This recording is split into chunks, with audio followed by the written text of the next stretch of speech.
दिलीप चव्हाणला 3 जूनपर्यंत पोलीस कोठडी सुनावण्यात आली आहे। शिवाजीनगर न्यायालयाकडून कोठडी सुनावण्यात आली असून निलेश्वर वैष्णवीच्या बाळाची हेळसांड केल्याचा आरोप आहे। राजकारण बाजूला ठेवा, वैष्णवीला न्याय मिळणं महत्त्वाचं आहे। वैष्णवीला न्याय मिळाला नाही तर पुढे अनेक वैष्णवी निर्माण होतील, अशी प्रतिक्रिया दीपाली सय्यद यांनी दिली आहे। स्थानिक स्वराज्य संस्थांच्या निवडणुकीच्या पार्श्वभूमीवर ठाकरे बंधू एकत्र येण्याच्या चर्चांना पुन्हा उधाण आलंय। ठाकरेंची शिवसेना आणि मनसे युतीची सुरुवात डोंबिवलीतून होणार असल्याची माहिती सूत्रांनी दिली। गेल्या अनेक दिवसांपासून दोन्ही राष्ट्रवादी एकत्र येणार याबाबत सातत्यानं चर्चा होते, मात्र याबाबत शरद पवारांना विचारलं असता शरद पवारांनी याबद्दल मला माहिती नाही अशी प्रतिक्रिया देऊ केली आहे। दोन्ही पवार एकत्र येण्याबाबत कुठलाही प्रस्ताव शरद पवार आणि अजित पवारांनी एकमेकांकडे अधिकृतरित्या केलेला नाही आणि त्यामुळे या चर्चेत फारसं तथ्य नाही, असं एकनाथ खडसे म्हणाले। सरकारच दिवाळखोर आहे आणि या सरकारकडे पैसा नाही, पैसा वाचवण्यासाठी सरकारचे सर्व उद्योग सुरू आहेत, अशी टीका लाडकी बहीण योजनेवरनं एकनाथ खडसेंनी केली। विधानसभेत आम्हाला यश मिळालं नाही असं म्हणणारे खऱ्या राजकारणात कच्चे आहेत, असं म्हणत संजय राऊतांनी नाव न घेता पालकमंत्री गुलाबराव पाटलांना टोला लगावला। पाटण तालुक्यातील राष्ट्रीय काँग्रेसचे नेते, काँग्रेसचे प्रांतिक प्रतिनिधी हिंदूराव पाटील भाजपात प्रवेश करणार आहेत। हिंदूराव पाटील यांनी मुंबईत भाजपा कार्याध्यक्ष रवींद्र चव्हाण यांची भेट घेतली असून भाजपा पक्ष प्रवेशाबाबत चर्चा झाल्याची माहिती आहे। सरकारने धनगर समाजाला दिलेला शब्द पाळावा अशी मागणी ओबीसी नेते लक्ष्मण हाके यांनी केली आहे, तर अजित पवार जातीवादी असल्याचा आरोपही त्यांनी केला। बारामती तालुक्यातील माळेगाव सहकारी साखर कारखान्याची निवडणूक सुरू आहे। शरदचंद्र पवार पक्षाचा पॅनल असावा अशी मागणी कार्यकर्त्यांनी केली आहे आणि यासाठी कार्यकर्त्यांनी शरद पवारांची भेट घेतली आहे। गोकुळ दूध संघावर महायुतीची सत्ता आल्याचा दावा शौमिका महाडिक यांनी केलाय। तसंच त्यांनी सोशल मीडियावर नाविद मुश्रीफ यांना शुभेच्छा देत सतेज पाटील यांच्यावर निशाणा साधलाय। मी म्हणेल ते खरे अशा मरगरूर वृत्तीला ही अध्यक्ष निवड चपराक असल्याचं म्हणत त्यांनी सतेज पाटील यांच्यावर टीका केली। एखाद्या पदावर गेल्यानंतर बोलताना भान असावं, अलीकडच्या काळात मारा आणि झोडा याप्रमाणे वक्तव्य केली जातात। कृषी मंत्र्यांनी शेतकऱ्यांवर भाष्य करताना संवेदनशील राहून भाष्य करावं, असं सदाभाऊ खोत म्हणाले। माणिकराव कोकाटेंनी पुन्हा एक वादग्रस्त विधान केलं। कृषी मंत्रीपद ही ओसाड गावची पाटीलकी आहे, मला हे खातं जाणीवपूर्वक दिलंय, असं कोकाटे म्हणाले। कृषी मंत्र्यांच्या वादग्रस्त विधानावर युवा सेनेनं संताप व्यक्त केला। अकलूजमध्ये प्रतिकात्मक आंदोलन करत निषेध नोंदवण्यात आला। हिंदी आता मुंबईची बोलीभाषा झाली आहे, हिंदी ही आमची लाडकी बहीण आहे, असं वक्तव्य राज्य परिवहन मंत्री प्रताप सरनाईक यांनी केलं आणि सरनाईक यांनी केलेल्या वक्तव्यामुळे नव्या राजकारणाला तोंड फुटण्याची शक्यता आहे। हिंदी भाषेवरील वक्तव्यावरनं उभाटाचे खासदार संजय राऊत यांनी प्रताप सरनाईकांवर हल्लाबोल केला। ही त्यांची मुख्य भूमिका आहे का, असा सवाल खासदार संजय राऊतांनी उपस्थित केला। बहुचर्चित ठाणे एलिव्हेटेड रोड आणि टनल प्रोजेक्टला पुन्हा एकदा ब्रेक लागला आणि या प्रकल्पाचं कंत्राट रद्द करण्याचा आदेश सुप्रीम कोर्टाने दिला। सार्वजनिक हिताचं कारण देत दोन्ही महत्त्वाकांक्षी प्रकल्पांच्या निविदा रद्द करण्याचा आदेश सुप्रीम कोर्टाने दिला।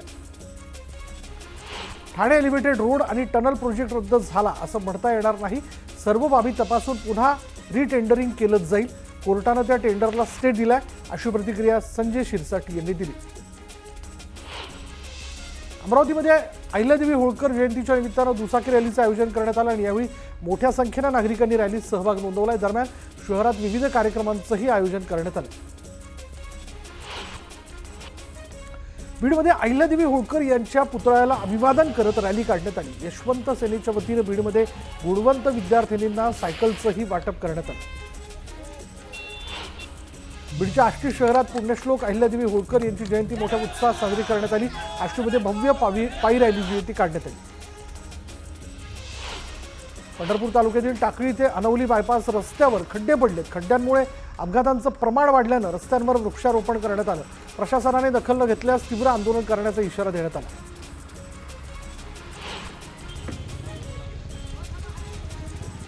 गेल्या 10 वर्षांपासून रेन हार्वेस्टिंग चेंबर बंद पडल्यानं पंढरपुरातील शिवाजी चौक ते चौफाळा या मुख्य व्यापारी परिसरात साचलेलं पाणी व्यापाऱ्यांसाठी डोकेदुखी ठरत आहे आणि या असुविधेबाबत वारंवार तक्रारी करूनही नगरपालिका प्रशासनाने दुर्लक्ष केल्यामुळे संतप्त व्यापाऱ्यांनी आंदोलन केलं।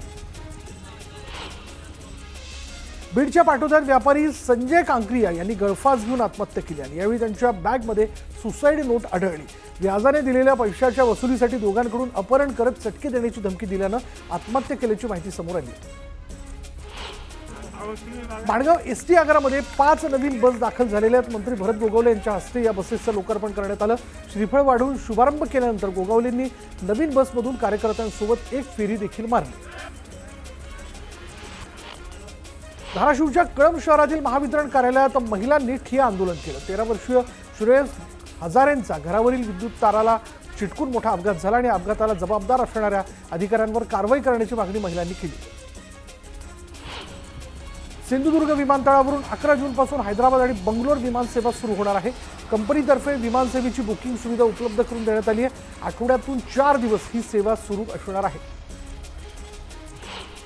महाराष्ट्र मध्य प्रदेश राज्याच्या सीमावर्ती भागातील खेतियामध्ये ईदच्या आधीच बकरे खरेदी करता मोठी गर्दी करण्यात आली। विविध राज्यातून नागरिकांनी मोठी गर्दी केली। नंदुरबारमध्ये रब्बी भरड धान्य खरेदी केंद्राचं उद्घाटन करण्यात आलं। भरड धान्य खरेदी केंद्रात आतापर्यंत 114 शेतकऱ्यांनी नोंदणी केली। पाणी संघर्ष समितीने कडेगाव पोलीस स्टेशनवर भव्य मोर्चा काढला। टेंबू योजनेची कोणतीच कामं दिलेल्या तारखा उलटून गेल्या तरी पूर्ण केली नसल्यानं शेतकरी संतप्त झालेत। भ्रष्ट अधिकाऱ्यांवर कारवाई झालीच पाहिजे अशा घोषणा देत शेतकऱ्यांनी परिसर दणाणून सोडला। वसंत गडकर यांचा देहूतील संत तुकाराम महाराज संस्थाने तीव्र शब्दात निषेध नोंदवलाय। संत तुकाराम महाराज यांच्या वैकुंठ गमनावर त्यांनी आक्षेपार्ह विधान केलं होतं। दरम्यान त्यांच्यावर कठोर कारवाई करण्याची मागणी जी ती करण्यात आली। अकोल्यातील 2800 जन्मदाखले रद्द करण्याचे आदेश जिल्हा प्रशासनाकडून काढण्यात आले आणि या आदेशाविरोधात MIM रस्त्यावर उतरली। अकोला जिल्हाधिकारी कार्यालयासमोर MIM कडून ठिय्या आंदोलन करण्यात आलं। अहिल्यानगरच्या कोलार गावातील निंबे वस्तीत पिंजऱ्यातील बिबट्या पसार झालेला आहे। पिंजऱ्याची दुरावस्था झाल्यामुळे बिबट्या पसार झाला। शासनाने चांगल्या दर्जाचे पिंजरे तयार करण्याची मागणी नागरिकांनी केली। जगद्गुरू संत तुकाराम महाराजांच्या 340व्या आषाढी पायी वारी पालखीचा प्रस्थान सोहळा अवघ्या काही दिवसांवरती येऊन ठेपलेला आणि या अनुषंगाने देहू देवस्थानच्या वतीनं तयारी सुरू आहे। संत तुकोबांच्या पालखीला चांदीचा मुलामा देण्याची लगबग सुरू आहे। सांगलीमध्ये जागतिक बँकेनं 600 कोटींचा आराखडा तयार केलेला आहे। यातून नाले गटारी बांधले जाणार आहेत।